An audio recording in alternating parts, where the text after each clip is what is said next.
My name is Private Arnu. I just finished basic training in AIT, and I'm a 91 Bravo, which is a wheeled vehicle mechanic. Okay, welcome back. So, from the last time you were here, we did the interview, your pre-entry interview. Now we're gonna let you react to yourself. I don't even remember what I said. Okay, so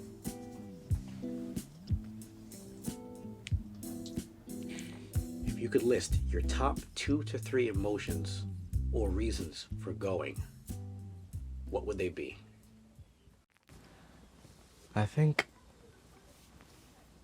as corny as it may sound, I think my first reason is probably out of loyalty. I guess to my family, friends, and country. I guess I felt like a sense of purpose by doing this. Not wrong. Talk to me about that. Guess I wasn't wrong. It did give me a sense of purpose. Because before I joined the army, I was just working, getting up at like 6 every day. Kind of got boring after a little while. But when I joined the army and went through basic training in AIT, waking up a little bit earlier than 6 o'clock at around 4 every morning. But I'll give him that I wasn't bored because I was learning things every day. It was cool. Just learning a lot about myself, people I was serving with. It's a cool experience. What are you most excited about experiencing there?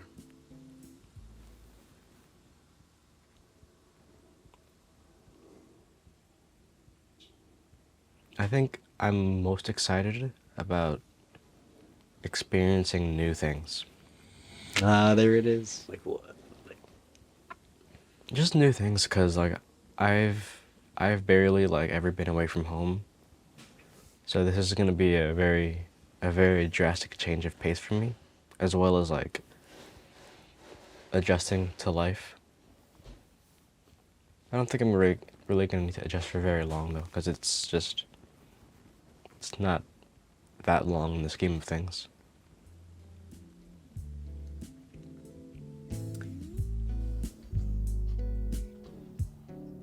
When you're going through it, it feels a lot longer, but once you reach the end of the day, you're kind of like, wow, I thought the day was gonna go by longer, but as like days pass, like days turn into weeks, and then weeks turn into months, and then it's like, it feels like just yesterday you guys were dropping me off, and now I'm here, back for good, until I get deployed, but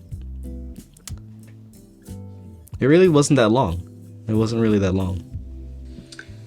If you look over your life, all 17 years of it, what do you think has somewhat prepared you a little bit for this?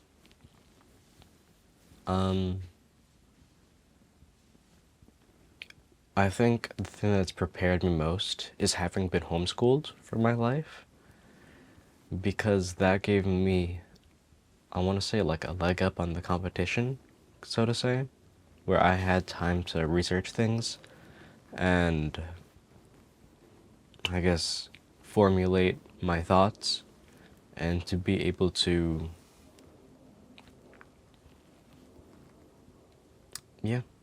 just like to know exactly what I was getting into.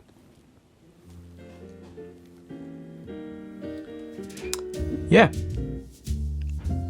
that's a good one right there.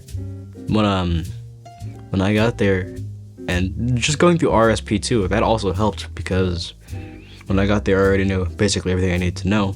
Like, I knew the Army song, Soldiers Creed, so whenever they told us to do it, I was able to do it without really like messing up or anything, and that kind of got me noticed a little bit. Whether that was a good or a bad thing, I don't know, because there was a time when my drill sergeants actually had it wrong for the Army song, and they asked me to sing it, and I sung the Army song, and I got up to one part, and then he was like, "Nope, you're wrong," and I was like, "Yes, drill sergeant." And then later that night, we looked it up in our study guides, and they're like, Arnew, you were right. And I was like, did you look at that? I was right.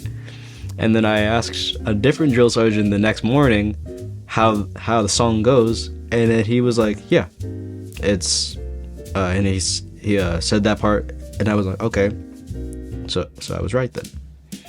Later that day, the drill sergeant who had the name wrong, or who had the word wrong, he called me up and he's like, where's Arnew? And then I was like, right here, drill sergeant. And then he called me up to him. He starts screaming in my face. He's like, even when I'm wrong, I'm actually right, because when I'm right, I'm never wrong. And I was like, yes, drill sergeant. But it wasn't scary, because even he was cracking up as he was saying it. And then the drill sergeant I told them the morning of, he's also getting in my face, and they both yelling at me, and I'm like, yes, drill sergeant. Like, where everyone is dying as it's happening. Random bystanders are just, like, on the other side of the bay, they're just looking at me like... I was trying so hard not to, like, cry tears of laughter because of how just ridiculous and funny it was.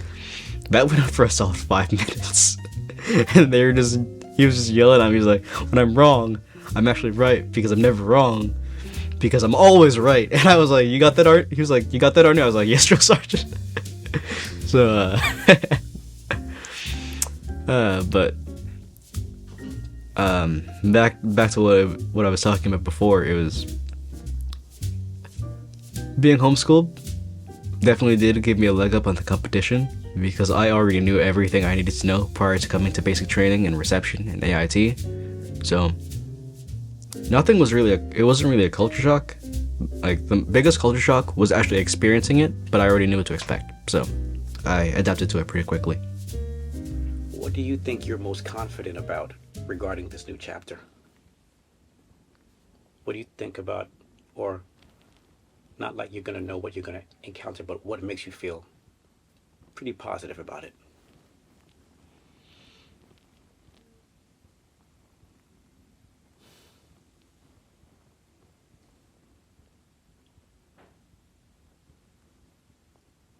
I'm not really sure, because I don't have a lot of doubts, but, like, at the same time, I'm not like, I'm gonna crush this or whatever. Like, I'm not that confident. I guess I'm kind of indifferent to it, where it's kind of like, if things go well, they go well, but I'm not really expecting things to go, like, with flying colors.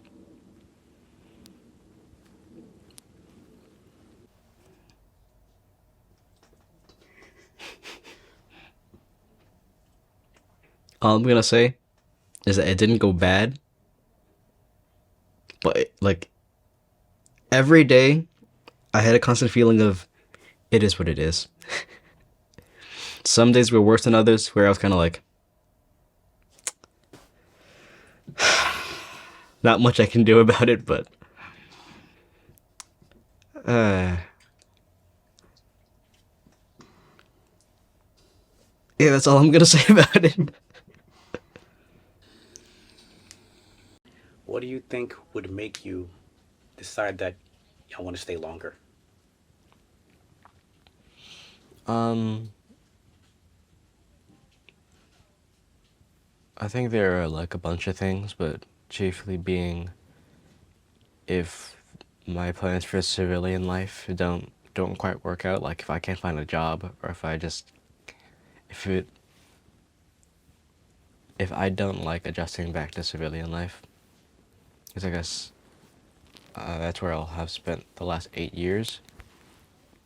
That's what I've heard a lot of other soldiers say, like, especially the ones who've stayed in for longer. A lot of them said that they went back to the military because they realized after having a break that they love it. So I think that would probably be one of the reasons that I were to come back. But I'm not really sure if I plan to stay long term. What do you think would have to happen to make you not want to stay there? Probably like some traumatic event, bad leadership. Because I guess if you have bad leadership in like the civilian world, like if you have a bad job, like a bad boss, you can start looking for other work, and then it quit. But it's not like that with the military because once you're in, you're in, and unless you do something to get court-martialed or discharged, there's not really anything you can do. So.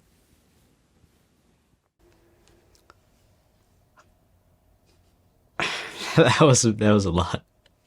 Um, some reasons I would definitely want to stay in. What I said in the video, those were a lot of like things I've heard, and but one thing I would add to why I'd want to stay is probably the people. So, because when you spend so much time around like the same people day after day, you either grow to hate them, or you grow to love them. I was usually one of the people that people liked, so whenever they needed advice, they'd come to me, and we all got close because we just spent during basic training. We spent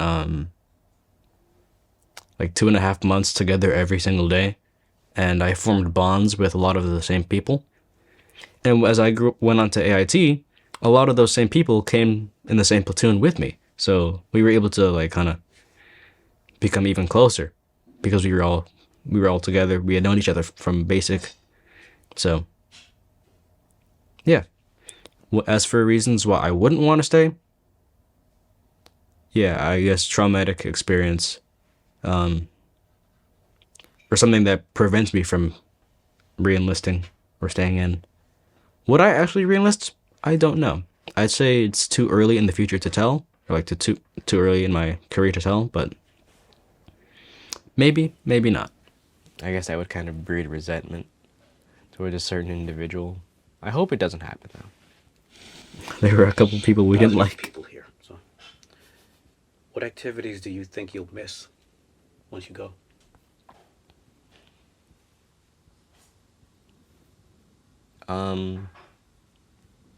Just like basic things. I'm thinking like definitely being able to sleep for as long as I kind of want. Being able to take naps. I'm not really gonna have any time for that in the military. Being able to take long showers too. Being able to like kind of just hang out with friends and family. So. If you could take a guess based on what you have, what do you think you can easily live without once you get there? My phone. Yeah, that's. I think I could easily live without my phone. Yep. Sleep is definitely one of the things I definitely took for granted, like the most. Cause I know that it might not seem as bad, but I got used to sleeping on like 5, sometimes 4 hours a night, like during AIT, because there was a lot of school work involved and like studying and all that.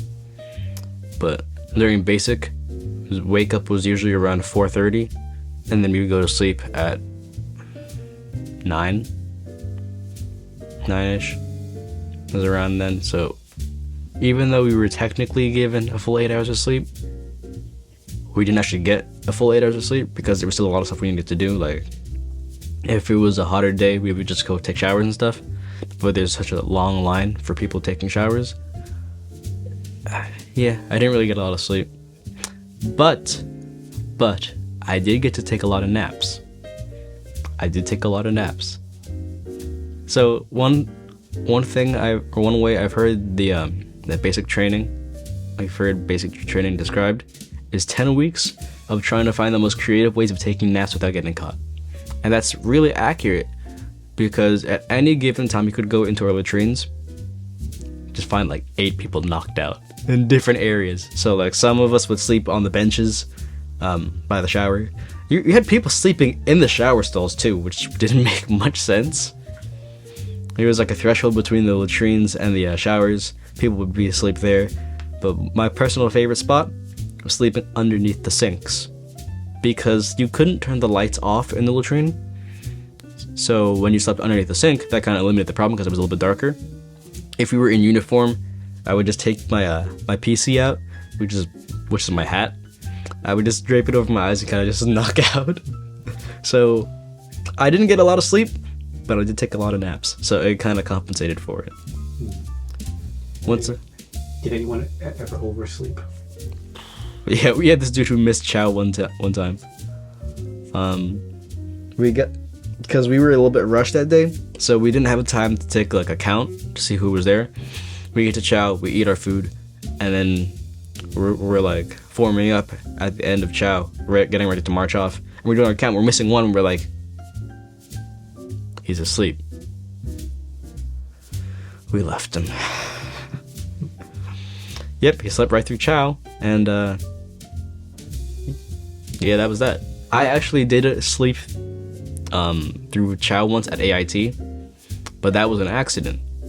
It was like my entire room, because we had just finished school, and from that time we kind of had a lot of time to rest and like just hang out in our rooms, talk with each other. What a lot of us did once we finished school was take naps. But I slept right through my alarm because we actually had a test. It was really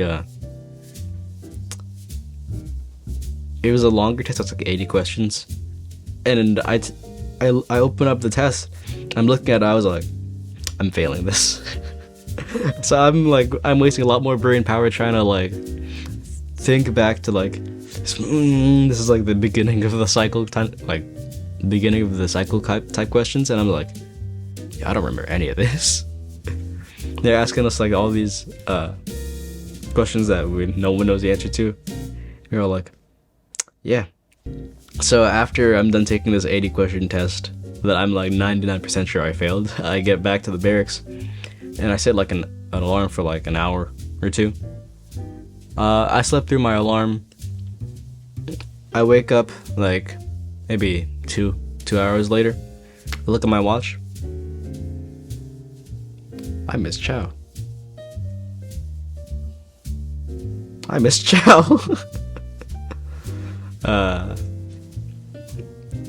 But to be fair, they didn't really care because this doesn't happen. I almost never miss chow. So when I get back, or when all the people start coming up, they're like, "Yo, I thought something was wrong," because we knew like our new never misses chow. So I was like, "Yo, I just slept through my alarm." Okay, well, I know you don't know the future, so, but how do you see yourself when this is all done? Who do you think you'll be? Who do you imagine yourself to be? After this is all over, I hope to be a better man. Hopefully more disciplined and with a better outlook on life, with some life skills that'll be helpful when I get out. Life skills. Also some connections as well. Connections. You gonna miss us? No, of course not. Connections. As much as I might have liked some of those people, there's like no chance I'm actually gonna contact them again, because I'm primarily an introvert, and that's just not really something I do. There maybe are a couple, maybe like 2 or 3 that I might actually stay in contact with, but I'm not really talking to anyone else. As for life skills, I can shoot now. I don't know if that really counts as a life skill. When something is going to be a little bit more difficult, you kind of just face it head on, because not much else you can do if it's about to happen anyway. I definitely grew a lot stronger physically, because then we did our first couple of ACFTs, and I'm starting to learn where my limits are and where I need improvement. So during like the next ACFT, I was able to improve, get PRs and everything.